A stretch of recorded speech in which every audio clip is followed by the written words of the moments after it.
Olá pessoal, hoje eu vim trazer uma coleção de livros sobre educação para mostrar a vocês. Livros que eu não li todos, lerei ainda, mas como eles são assim de suma importância para quem deseja aumentar o seu conhecimento sobre a educação brasileira, sobre psicologia, enfim, sobre várias formas de conhecimento que existem. Não é toda a coleção é milhares. Eu tenho 6. 5. Tenho 5 aqui agora nesse momento.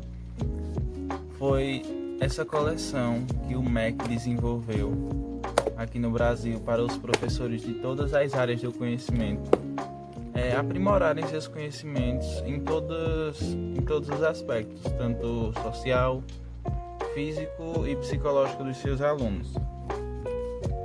E eu vou comentar sobre cada um deles e o que mais me chamou a atenção. Lembrando, eu não li todos eles ainda, não li. Tem uns que mais me interessam, outros eu deixo mais de lado. Contudo, esse deixar de lado é no sentido de lê-lo todo. Quando quero um assunto específico, eu vou lá, encontro esse assunto, busco esse assunto, pesquiso, leio, faço minhas anotações e pronto. E durante esse momento nós vamos falar sobre a questão do conhecimento pedagógico, como é que vem, através de leitura de simples livros, assim, que você realmente não precisa ser um professor de pedagogia, você não precisa ter a sua formação acadêmica e ser um pedagogo. Conhecimento é poder, né? É como a frase daquele autor muito famoso, Francis Bacon, um autor francês do século XVI e XVII, que lançou essa frase. Ele fez essa ideia no livro dele, inclusive ele tem um livro muito famoso, e essa era a dica, de que conhecimento é o poder e quem tem domina. Ele também dizia que se você não dominar o conhecimento, provavelmente você é dominado pela ignorância. Então, domine o conhecimento ou você será dominado pela ignorância. Um dos dois. E o primeiro livro que eu vou falar para vocês é do nosso famoso Jean-Jacques Rousseau. Me perdoem a pronúncia, eu não sei falar direito esse nome dele, eu só sei o fim. E em todo o ensino médio geralmente nós vemos ele. Esse livro dele é muito importante. Eu vou ler alguns tópicos sobre o que ele fala aqui. E ele fala sobre a filosofia da educação. Obviamente o livro nesse sentido, ele é criado para esse sentido da educação, como usar a filosofia de um modo educativo, mesmo que sejam com crianças ou com alunos de ensino médio de qualquer forma. Ele fala os mal entendidos, ele fala puericentrismo na página 54, paradoxo, bom selvagem, enfim, ele fala de muitas coisas. Esse livro é muito bom. O propósito do MEC criar essa organização, esses livros que você provavelmente pode encontrar eles na biblioteca da sua escola, de qualquer escola municipal, geralmente eles ficam assim, lá na fileira, desse formato, assim, uma filinha. Tem os verdes e os azuis. Eu ganhei 5 dos azuis. Eu achei ali os melhores. Eu nunca li os verdes porque são muitos mesmo. Você provavelmente vai passar um longo tempo da sua vida lendo. E outra coisa, eles têm uma leitura bem complexa mesmo, e também muito bom. Eu indico para quem principalmente gosta da área de pedagogia e quem gosta de conhecer tudo, quem gosta de ler e buscar várias coisas, lê ele é muito bom. O segundo, o melhor de todos, é o de Sigmund Freud, é porque está ao contrário aí. Ele que é considerado o pai da psicanálise. Esse homem é um livro, ele é show, sabe? As coisas que ele escreve. E eu vou ler alguns tópicos que eu já li para mim. Diz assim: um ensaio por Bernard Jolibert. Uma vida é uma obra, a educação, o real, a educabilidade. Tem outro texto também na página 33 que eu gosto muito. É uma breve descrição da psicanálise que ele dá. Porque nós sabemos que Sigmund Freud, ele foi o pai da psicanálise moderna. Inclusive a psicanálise surgiu no século XX com uma obra bem famosa chamada A Interpretação dos Sonhos, que está nesse livro, que é o livro dele, de Freud, pelo menos com as anotações e os pensamentos dele a respeito de educação. Não foi ele que escreveu exatamente esse livro que eu tenho em mãos. E pode-se dizer que a psicanálise nasceu com o século XX, com a publicação do livro A Interpretação de Sonhos, em 1900. Então, logo quando surgiu assim, né, esse livro, A Interpretação dos Sonhos, as pessoas logo começaram a pensar: que tipo de filosofia é essa? O que está acontecendo em nossa sociedade? Porque até esse momento ninguém tinha conhecimento de uma psicanálise, de uma coisa mais nova. Então esse livro é muito bom. Mesmo ele fala também, rapidinho aqui para passar o próximo, o alvo sexual e a sexualidade infantil, como ensinar crianças a entender sobre sexualidade independente da idade delas, não ficar só reprimindo, porque ou ela aprende na escola de uma forma organizada ou ela aprende na rua. E tem esses dois problemas. Muitas vezes ela pode aprender tanto de um lado quanto do outro, mas pelo menos na escola ela aprenderá a se prevenir, de certa forma. E as manifestações sexuais masturbatórias e a investigação sexual infantil. Como é que a pessoa vai se conhecendo, se investigando seu próprio corpo e sendo de uma forma bem organizada, bem educativa. Entenderam? Para que a criança não fique perguntando: o que é isso que eu tenho, sem saber nem o que é isso, nem buscar e não ter o acesso à informação. Por isso que o MEC criou essa coleção de livros, para incentivar os professores a focar em pontos que realmente precisavam ser esclarecidos dentro da escola. O segundo livro, o terceiro no caso, é de Henry Wallon. Eu não conheço muito esse autor, mas ele é europeu. Ele também fala sobre essa questão da educação, de como os livros fazem parte da vida e os professores devem aprimorar o seu conhecimento, não que eles não tenham, mas realmente focar no que mais importa e no que realmente faz sentido. Tópicos que eu li desse livro, não li ele todo, foi sobre a psicologia escolar. A escola também pode ser um ambiente psicológico que pode ensinar as crianças a desenvolver o seu pensamento psicológico de uma forma que elas não fiquem assim, como é que posso dizer, como as ondas do mar, para frente e para trás, se firmem de alguma forma em uma compreensão materialística dialética do desenvolvimento da criança.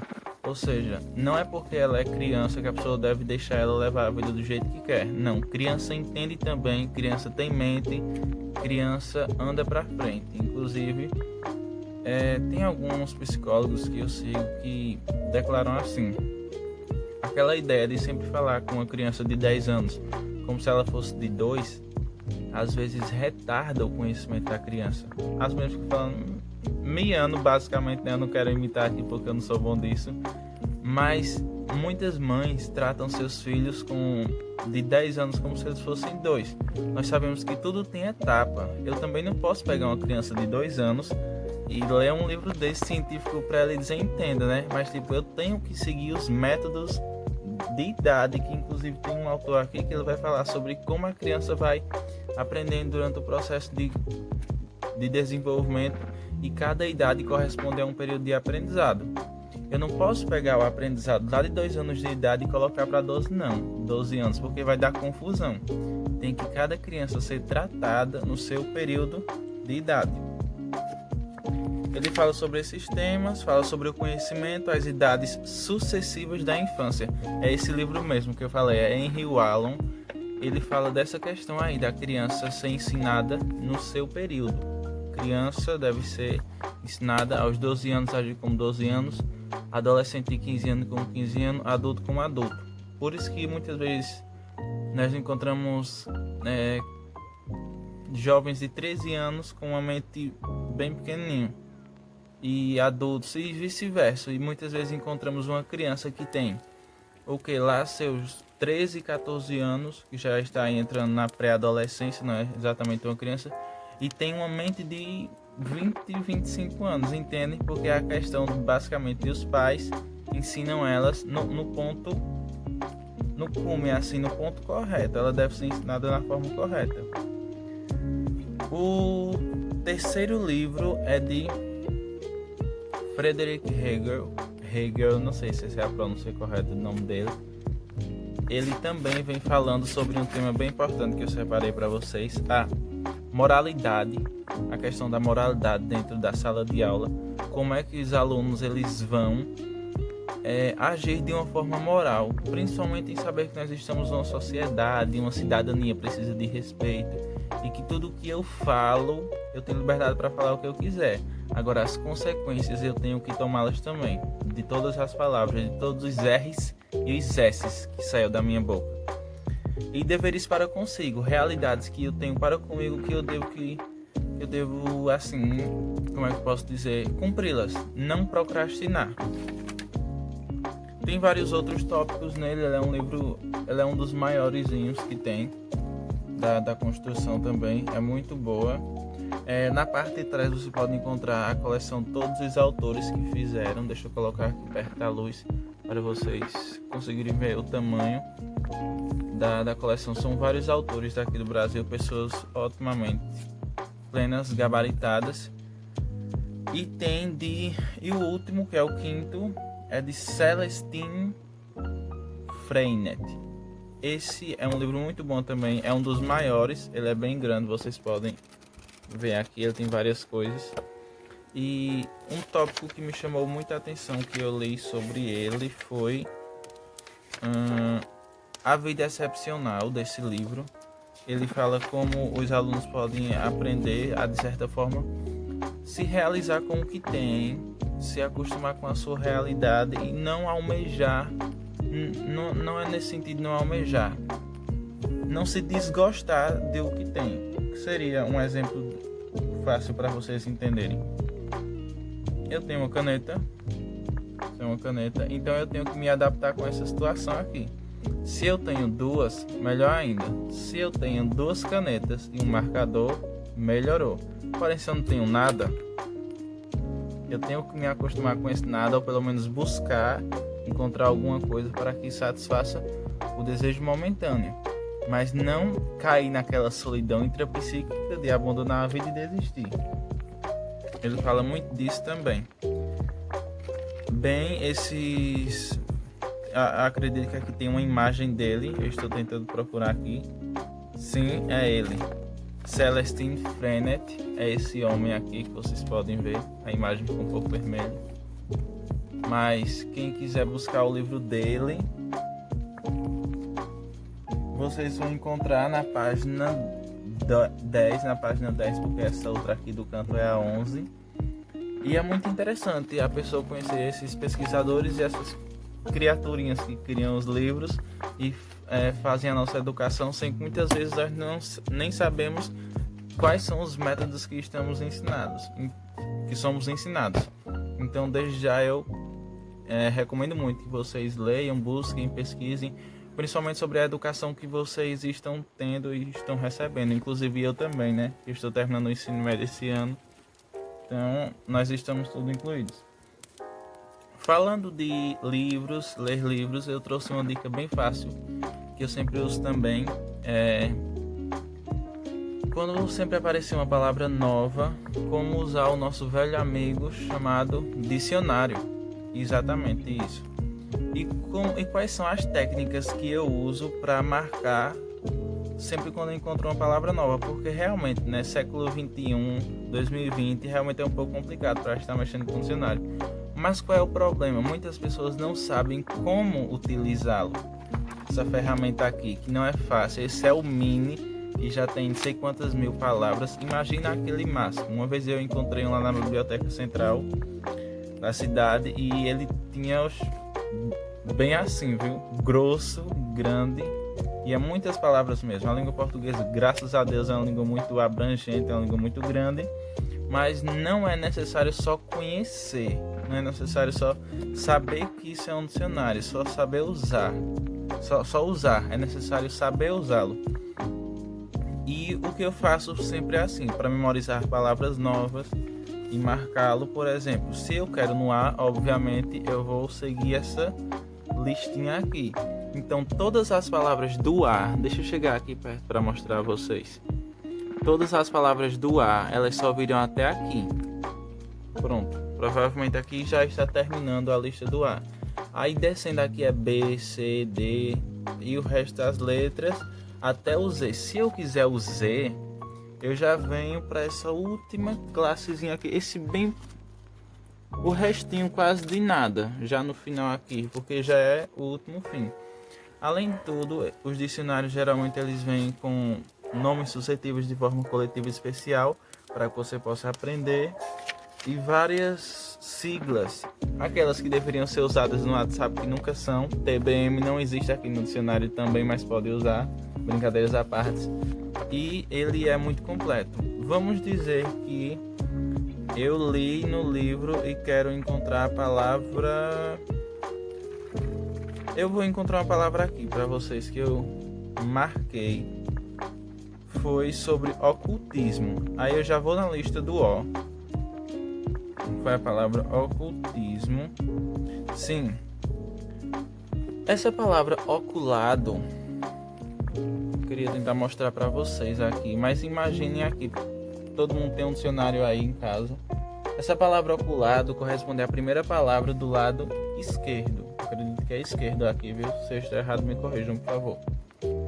E a palavra Oeste Nordeste é a última palavra aqui do canto. Entenderam? Então, quando vocês forem pesquisar, sempre olhem que as palavras com a lista oculado vai ser a primeira e a Oeste Nordeste será a última.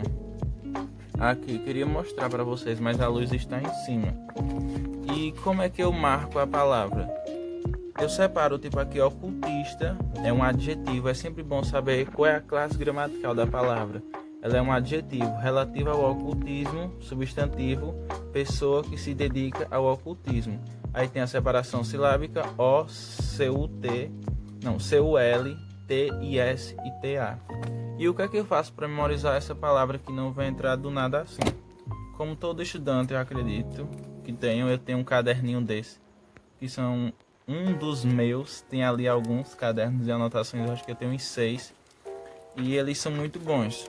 Quero mostrar para vocês tudo que eu escrevo aqui no meu. Ele sempre tem coisas novas, tipo, até se eu pensar hoje que o dia está frio, aí eu venho aqui e escrevo tudo. E eu vou mostrar como foi que eu fiz. Eu encontrei a palavra ocultista, que é essa daqui. Vou deixar assim, mas imagine aí vocês. E coloquei adjetivo relativo ao ocultismo, pessoa que se dedica ao ocultismo, 1 e 2. Então sempre terá esses primeiro e esse segundo significado. Então é assim que eu consigo memorizar as coisas e fazer. Outra coisa que eu faço também é usar marcadores e essas canetas. Por exemplo, essa caneta aqui, ela é laranja, viu? Eu sei que ela está sendo enganada aí. Ela é laranja, mas ela por fora e por dentro ela é preta. A cor dela é preta em geral. Aí escrevo o nome do substantivo, o nome do adjetivo e grifo ele em cima do dicionário. Hoje em dia também temos vários acessos. Vocês podem baixar, como assim eu tenho também no meu celular, dicionários online. E o importante é sempre ter porque você não esquece a forma de conhecer uma nova palavra e de escrevê-la, e sempre conhecer ela de uma forma mais clara, porque adivinhar é uma coisa que muitas vezes dá errado e um dicionário ajuda nisso. Então, voltando a falar sobre dicionários e detalhes, como eu organizo minhas coisas e como eu gravo e como eu consigo aprendê-las, eu me inspirei para falar sobre o dicionário na página 21 do livro de Celestine Freinet, acredito que é a pronúncia desse nome desse homem, e na parte que diz assim: ortografia e gramática, como é que se desenvolve, como evitar erros. É uma pergunta: como evitar os erros se não se conhece as regras e as razões que definem o certo e o errado? Então foi basicamente essa lógica que eu quis tratar aqui. Esse tópico de basicamente umas 20 linhas, ele fala que a gramática ela se torna inútil quando o aluno ele não entende a forma de estudá-la, e quando o professor não explica de uma maneira simples, de uma maneira clara. Então, ele fala assim: como entender, é basicamente uma frase muito famosa que tem na Bíblia. Como entender se ninguém me explica? Então você muitas vezes precisa aprender a usar, aprender a fazer certa coisa, entendê-la primeiro para depois realizá-la. Ninguém vai fazer um arroz pela primeira vez sem ter a explicação de uma boa cozinheira. Ninguém vai construir uma casa sem ter um bom pedreiro ao lado, arquiteto ou outra pessoa. Ninguém surge do nada. Essa história de conhecimento é muito antiga. O analfabetismo funcional é um problema, assim, eu posso dizer, social, que ele acompanha pessoas até pós-ensino superior. Então tem muitas pessoas que estão no ensino médio, tem esse problema de analfabetismo funcional, que o que é? Ler e não saber interpretar, porque justamente não entendem e não sabem entender, porque para entender é preciso saber entender. Entenderam como é essa lógica?